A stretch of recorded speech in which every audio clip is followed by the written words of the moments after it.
I think most people are out there searching and thinking like they were promised, this promised land that they would get to and there would be jobs for everybody. And that's the way it did actually seem for quite some time, right?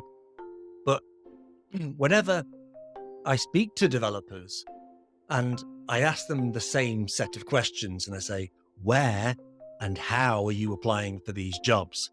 And the interesting thing is I have never, ever, ever had a different answer to this question.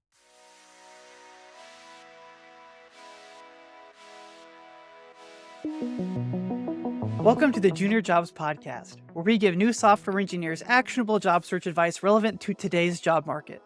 In today's expert interview, I'm talking with David Roberts, the founder of Crushing Digital. David is a developer who also ran recruitment teams, where he quickly learned where developers of all levels make mistakes in their job search and how to better present themselves. So for today's episode, he's offering our listeners 30% off his ebook that shows you how recruitment really works and how to play the game so that you get more attention to your profile and ultimately land more interviews. So just click the link in the show notes and use the code JuniorJobs30, one word, at checkout to get started. Well, David, welcome to the show. Hey, Eric, how you doing? Fantastic. Thank you for having me. Happy to have you. I mean, for how much I've highlighted you on this show, I'm excited to finally have you on, especially to talk about the big question on everybody's mind. So let's start there. That question being, where are all the entry-level jobs? Yes. This is a question, or not necessarily a question, but this is a gripe I hear every day. I think most people are out there searching and thinking like they were promised, this promised land that they would get to and there would be jobs for everybody. And that's the way it did actually seem for quite some time, right? But whenever I speak to developers and I ask them the same set of questions, and it's usually, how is the job hunt going? And I'll be met with, I've applied to whatever multiple of hundreds of jobs it is, 200, 300, 400 jobs. And I've heard nothing back is the usual comment. And I always ask that question and I always follow it up with the same question afterwards. And I say, where and how are you applying for these jobs? And the interesting thing is I have never, ever, ever had a different answer to this question. It's always the same places: LinkedIn, Indeed, Total Jobs, or some other big job board out there. So we are all collectively looking in the same places. So then it leads me into a nice kind of game that I play with the students. So I always say, let's say you and I had a company together and you are my senior developer, and you'd be a great senior developer for me, Eric. I know that. Oh, thank you. I appreciate that. So at the time you're crying at the end of the working day because you're so busy, you're inundated, and I'm sat there as the business owner doing nothing, usually drinking cocktails because that's what business owners do. You were right. And I think, okay, I'll stop drinking and try to deal with this problem for Eric. I want to help Eric out, but I'm cheap. As I always say, cocktails cost money. So I'm willing to hire a graduate developer to help you. Now, where should we advertise this role? The usual place is LinkedIn or Indeed or those places. And we put out a job. And if you saw a graduate job advertised on one of these big job boards, you and I both know the world would light up. Thousands and thousands of developers would all apply to this one opportunity that's been placed out there. Now, if we listen to all the people on social media every day, all the developers, and I'm one of these people as well, we should interview everybody because that's the nice thing to do. We should give everybody a chance. We should give everybody constructive feedback. That's what we should do. That's the nice thing. And I agree that we should. Now, who's going to do this? Because I'm drinking pina coladas over here. I'm having a wonderful time. So I think this job falls to my senior developer. So Eric, you're going to have to do this, but let's be clear. You shouldn't slow down in your work. You should maintain the level of work you're doing as well, because we have deadlines. Cocktails aren't getting any cheaper. So you need to keep doing that. And I always ask, how long is this going to take? Weeks, months? This is an enormous task. which then brings people into this realization that they haven't got time and the money, because we all know, Eric, you're paid a lot of money. So a lot of money spent not developing, but now just interviewing potential candidates. That's a loss of revenue, because my product's not advancing anymore. So what do we do about this? We use a recruiter is the usual answer. And so they're going to do all the filtering. They're going to send us 5 candidates and we just interview the 5. We're done very quickly. Yay, life's good again. But how much does a recruiter cost? And most people don't know the answer. A recruiter traditionally costs 15 to 20% of the starting salary of the developer. But for somebody like a developer, even junior roles that get paid tens of thousands of dollars, that's still a hefty chunk coming out of their coming out of the business's wallet. Yeah. I mean, if you take I don't know, I'm in the UK, but for a starting salary for a developer in the US, would that be 40, 50, 60, 70,000? I don't know. Yeah, the average I've seen is between like $70,000 and $85,000, depending on the market. So, okay, let's go with 80 for easy numbers. So 15%, the lower end of the range for the recruiter, that means for the privilege of hiring a graduate developer is going to cost me, the business owner, $12,000. Now, this makes me put my pina colada down just for a minute to say, how? Why? Why am I doing this? I'm not paying $12,000 to hire somebody. I do want to do it. And in this volatile market, in this situation, are we really doing this? Now, I'm thinking I'm on social media all the time. Aren't there lots and lots of people finishing coding boot camps, finishing university, finishing any course, self-taught developers out there hungry for work? There are. They've got that green ring around their profile picture on LinkedIn. Couldn't we find someone putting themselves out there on LinkedIn or on a blog and showing me how, proactive they're being at learning this, and we could approach them? Couldn't we find them myself?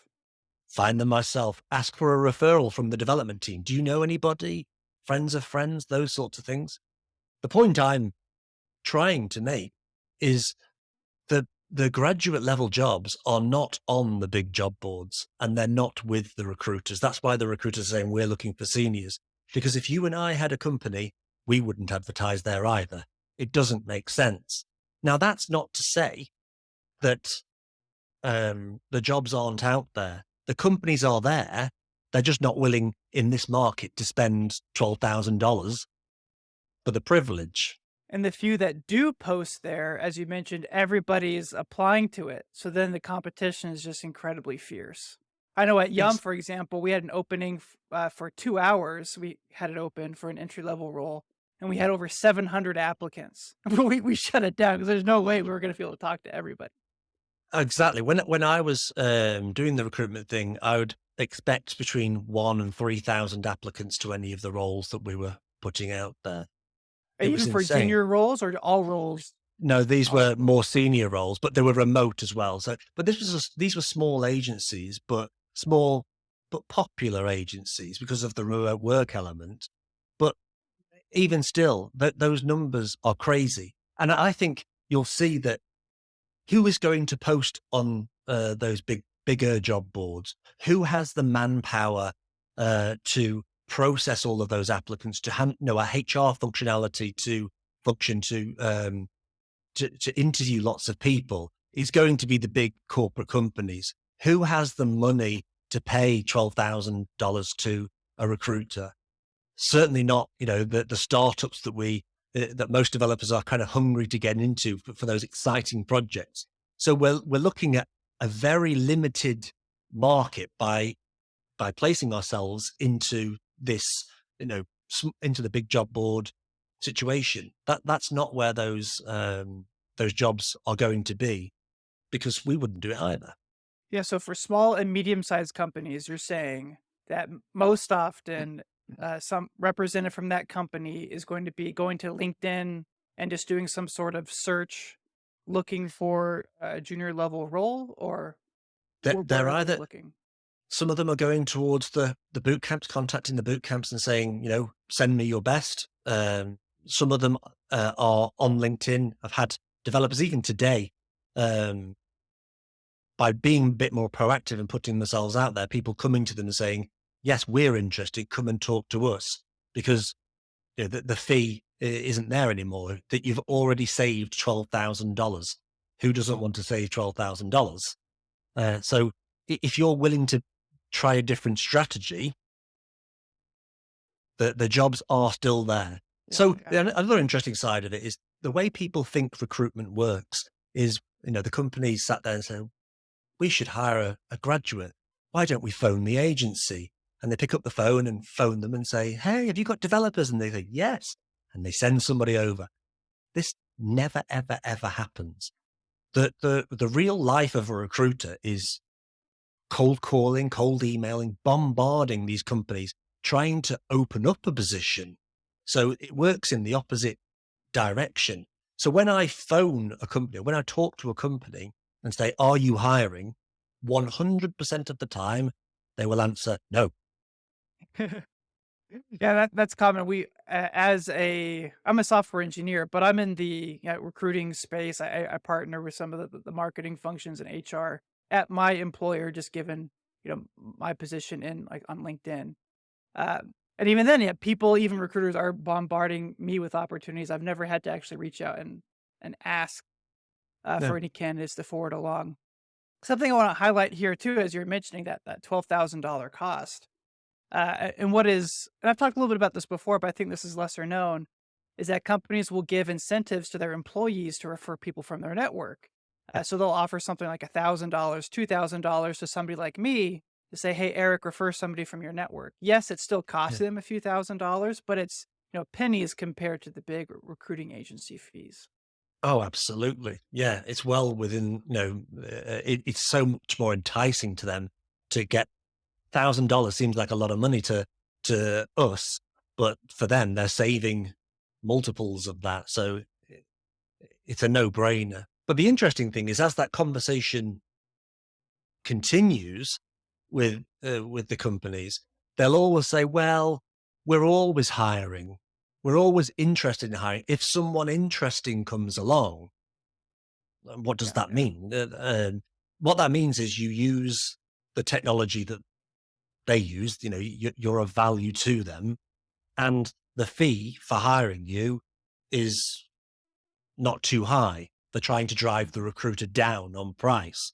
So that's where developers need to be reaching out to companies, trying to be more targeted, trying to put themselves out there on LinkedIn and market yourself, and then start being more proactive in the way you apply and saying, my tech skills align with the people you're already hiring.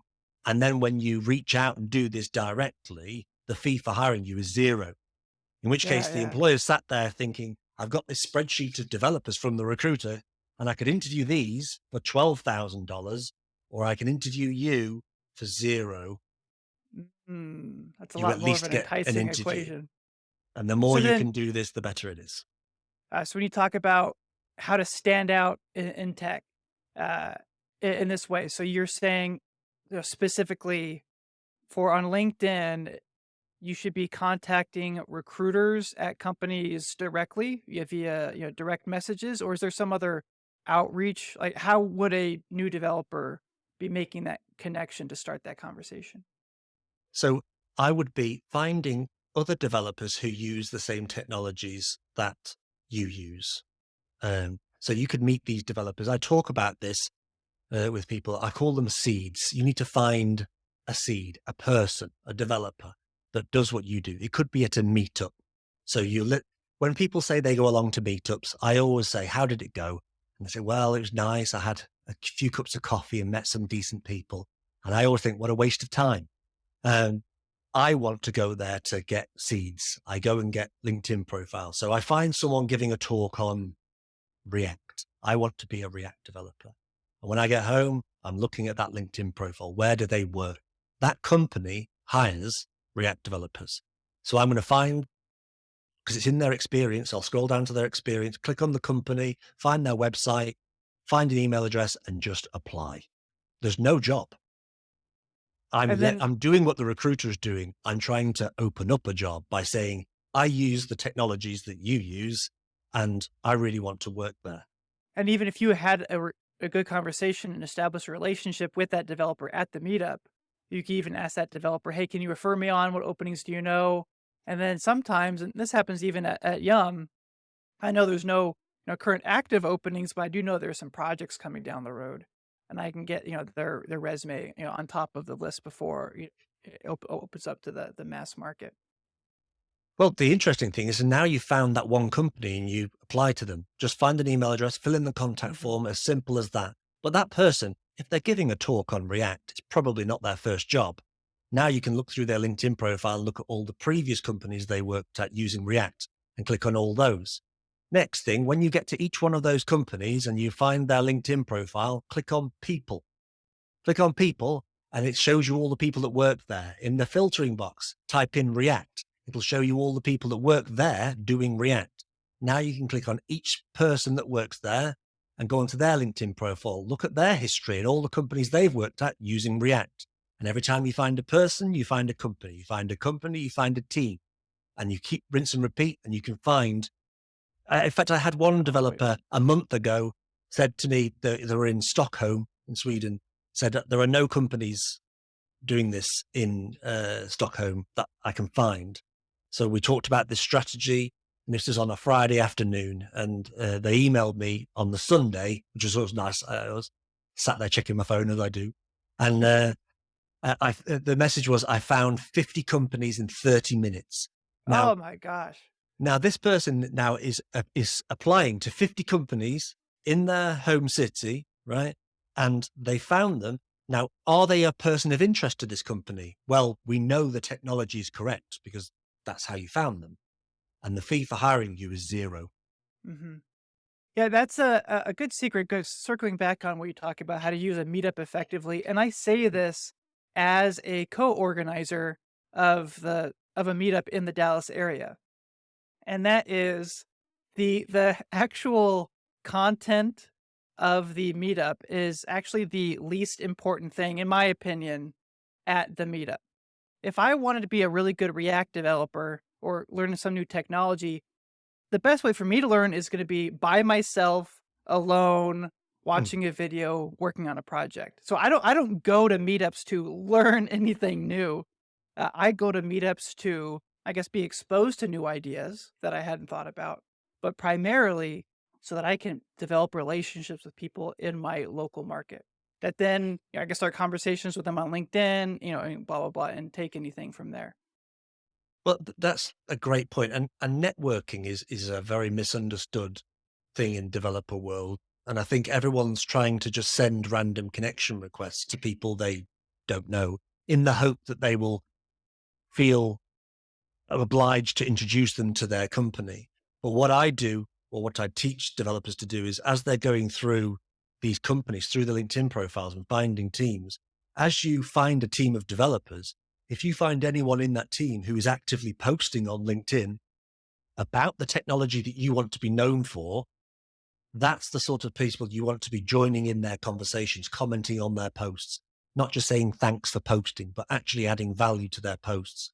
Because now you're starting to network and you don't need to send a connection request. You just follow them, hit the notification bell, and then every time they post, you're trying to add value to that post. So now you're starting to network organically around the technology you want to be known for with people who work in the industry locally and work for companies that you want to work for. And this is a far more strategic way of networking. Yeah, so many developers get so intimidated by the idea of making their own posts online. And when really, I mean, at least initially, if you post, you're not going to get a lot of engagement. You're not going to get a lot of impressions because your network probably is so small. But Yes. commenting on somebody who is active in the network, it means that your comment is now going to be shown to everybody else in that larger person's network, and that is how you can get your name out there.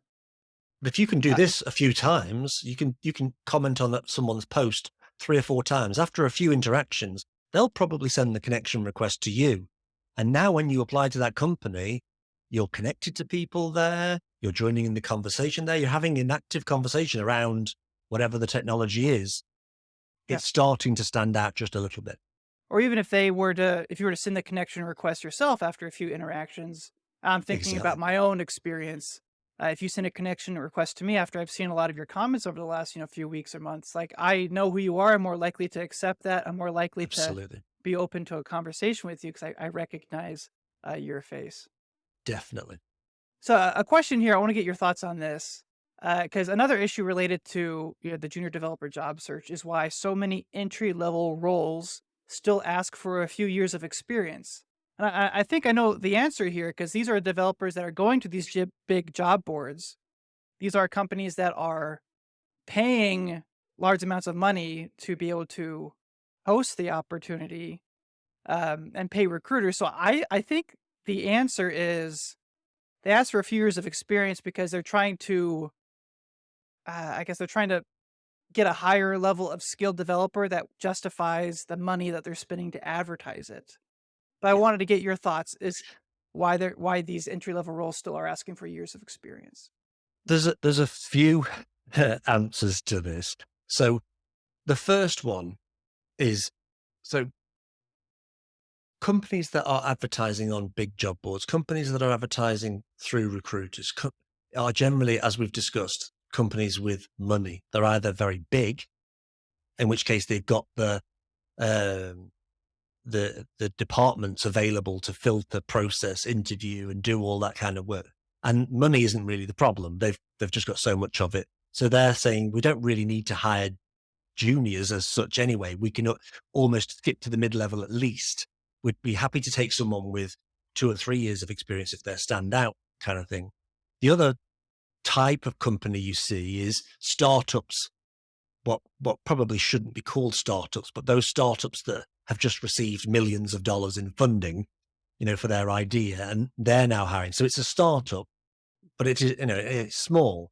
But when you've got $20 million in the bank, they don't need to go out and hire junior developers. They've got money and they want to iterate quickly. That's why they've been given the money, is to iterate quickly. So they're hiring a small, talented team in order to move much, much, much quicker.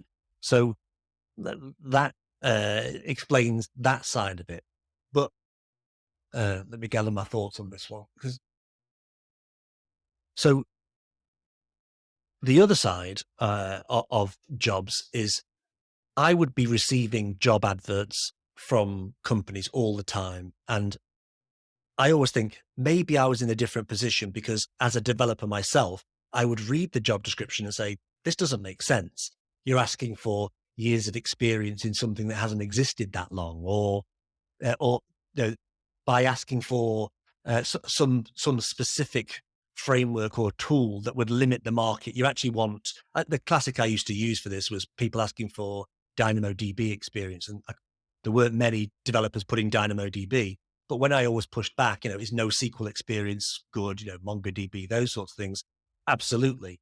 Well, let's not put that as a requirement, as a hard requirement, because you're drastically reducing that market. So let's open it up. But I realize I'm a developer pushing back on that. This is normally given to recruiters who are usually not technical. So they go with the job specification that's being given to them verbatim. So when I push back and ask them, the more I had this back and forth, I would say, why do you want this? Why do you want that? And the usual answers were, I don't know. This is what I was told to put out. And then the more you dig into this, it's usually come through. The CTO said, hire somebody, and someone in HR says, hire what? Who? Like, what's the requirement? And then they go, well, same as last time. Same, doesn't matter. Same as last time. And they go, who did we hire last time? I don't remember the job spec. So they're going and cutting and pasting from somewhere else, and they put 2 or 3 posts together and go, something like that. And I go, so you're after a graduate with 15 years of experience and with strange combinations of technologies. And you realize the job specification hasn't been given as much thought as you and I would hope it would. It's usually just shove it out the door and see what happens. When I was I, doing this, I had to clean that up quite a lot. Especially if it's a junior level role, you're not going to get a lot of applications anyway. So just, Yeah. filter it out, but it's kind of like a garbage in, garbage out type scenario. Yeah, and it's a wish list at the end of the day. That they'd like to pay graduate level wages and they'd like you to have three years of experience. The answer is they're looking for someone at that junior level who can show proactivity is the word I usually use. So most people are junior who are at the graduate level. They basically finish and say, "Here's my certificate. Please, please, please, please, please give me a chance." And I, I understand that, but when you're on the other side of the fence and looking at these people, everybody looks the same. They've all got the same qualification. They've all got the same, they've done a 16, 20-week course. That there's no way to differentiate. So the only way you can is by looking at, okay, what have you done since? What are you doing with the knowledge that's been given to you? How are you applying it? And if I can't see evidence of that proactivity, then there's nothing for me to filter on. Well, especially with how expensive new developers are. We Yeah. mentioned like a $70 to $85,000 average in the United States. Uh, they don't want to spend $85,000 for the hope that the deliverable, the project that they need done gets done. They want to guarantee that it gets done.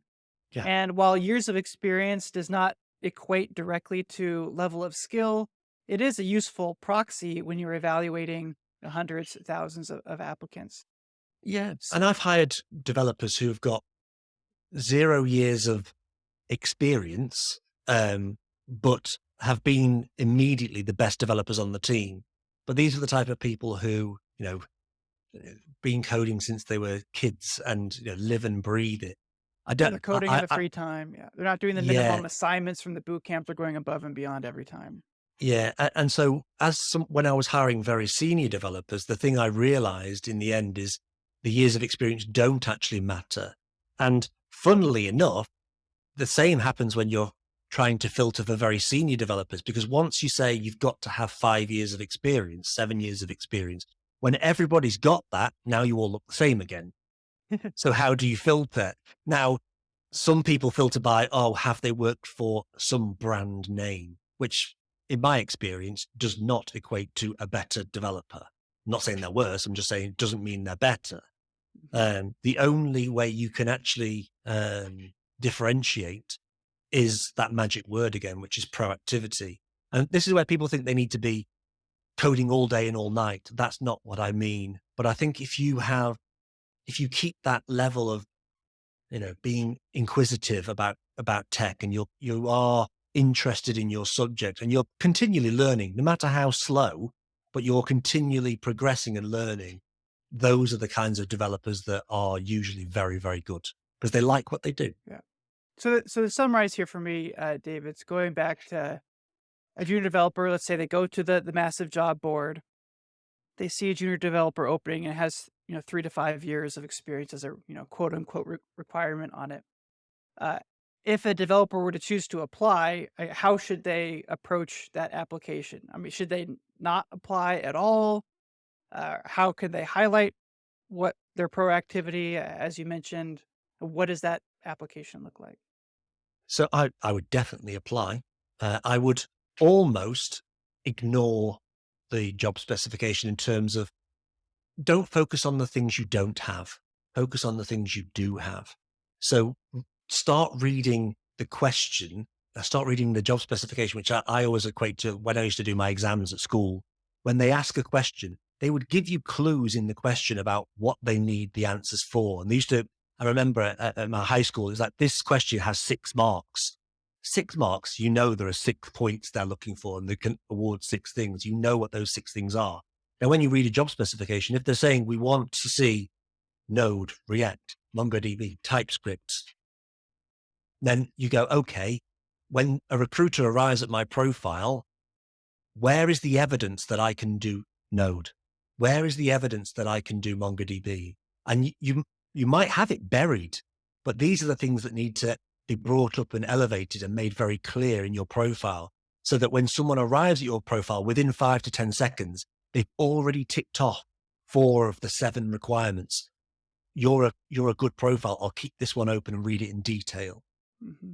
And shameless plug here for your ebook as well, because I know you have some checklists in there for your LinkedIn and your Yeah. resume. Because it's more than just listing the skills on your LinkedIn. It's like adding it to your your title and your about me and linking it to specific jobs you've had and personal projects and just making it overwhelmingly obvious, right? Yeah, it's about evidencing the skill. So I always say things like your headline and your about section on LinkedIn, these are your claims. You're saying, this is the job I can and want to do, and it should be looking forward. Then need to think the rest of the document, your activity, your experience, and any supporting information like GitHub and all those kinds of things. Are you backing up those claims? So if you say you can do those different things, I always go, I don't believe you. Prove it. And I'm not saying you have to literally get on a call with me and prove it, but I'm saying, where is the value that evidences this claim? And usually people will say, well, if you go to my GitHub and if you click on the repositories and scroll down to the bottom and there's a repo there, if you click on in there in that file, you can see I do that. I'm like, how do you think a recruiter's ever getting there? So step one is to highlight that, make sure people can get there. Maybe their GitHub isn't even linked from their LinkedIn. But the second thing is, can you make the UX of getting to the value much more efficient? So instead of leaving the value buried down in a repository somewhere, can you drag it all back and place it in front of your customer? Because your customer is the recruiter and the employer, and they live on LinkedIn. They don't like GitHub. They don't know what it is. They're scared. Yeah. So you need to bring it back to their home where they feel comfortable. Is you wouldn't have a shop and say, well, if you want to know what products we've got, you need to go into the dark basement where there's no light and a scary person dressed up in a mask. Dig That's around. not the way you sell things. Yeah. So you have to put your product in front of the customer, and your product is you and your skills. And you have to put that in front of the customer, and the customer, the recruiter, lives on LinkedIn. And you obviously have the links in your profile that you can add that link out to external resources right near the Yeah. top of your page. But also want to give a highlight to the featured section in your LinkedIn profile as well, where you can even add some nice visual flair to maybe what your application looks like, an image there. So they don't even have to go to GitHub. They can see what you've built. Exactly. And I encourage people to be documenting their journey. Actually, as you're learning every day, that's what we have to do in this industry. Tech moves so fast. As you're learning, you should be leaving little nuggets of evidence of you being proactive about learning more. And that becomes your activity section. But as we all have lives and we're all commenting on, your friend's post somewhere and saying, oh, love this or whatever. If you look at the summary of your activity, it's usually random comments you've left. So even though you're leaving the goals, you have to feature them to make sure they don't get buried in your activity as well. So you need the drip feed, and then you need to highlight the best bits. Sure, absolutely. Well, David, thank you so much for sharing your expertise today. I very much enjoyed the conversation. I hope our audience did as well.